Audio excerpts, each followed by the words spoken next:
போன மாசம் டெல்லிக்கு போய் ஏதோ குத்து விளக்கு ஏத்தணும்னு சொன்னீங்களே, என்ன ஆச்சு? அண்ணே குத்து விளக்கு ஏத்தவாங்கன்னு கூப்பிட்டாங்க. என்னால வர முடியாதுயான்னு உடனே ஒரு குத்து விளக்க ஒரு ஆள்கிட்ட கொடுத்து அனுப்பி விட்டாங்க. நான் இங்க இருந்து கொடுத்துட்டு அனுப்பி விட்டேன். இங்க இருந்து எரிஞ்ச மணிக்காவா கொண்டு வராங்க? என்ன பண்றது, நம்ம அப்படித்தானே பண்ணி அவன் பிஸியா இருக்கோம்ல. மறுபடியும் அவங்க தான் போன் பண்றாங்க. Hello Palanisamy speaking. நூடல்ஸா? மத்திய வந்து கூப்பிடுறாரு. அங்க என்னமோ டெல்லியில பஞ்சாயத்தா வந்து தீர்த்துட்டு போகணும் கையோட வர சொல்லி போன வாரமே கூப்பிட்டாங்க. எனக்கு இங்க நிறைய பஞ்சாயத்து இருக்கு, வர முடியாதுன்னு ஏமாத்திக்கிட்டே இருந்தேன். அதெல்லாம் எனக்கு தெரியாது. நாளைக்கு மத்தியான சாப்பாடுக்கு நீங்க இருக்கணும்னு ரொம்ப கூப்பிடுறாங்க.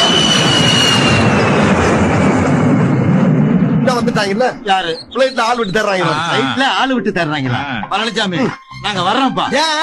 எவ்வளவு பிட்டுகளை தாப்பா அந்த காதுக தாங்க. வாங்க எம்புட்டு போய் லேசா புழுந்தாவே கண்டுபிடிச்சிடறாங்கல்ல. அவங்கள நம்ம வாயை பார்த்து பார்த்து வருஷ கணக்கா பழகிட்டாங்கல்ல.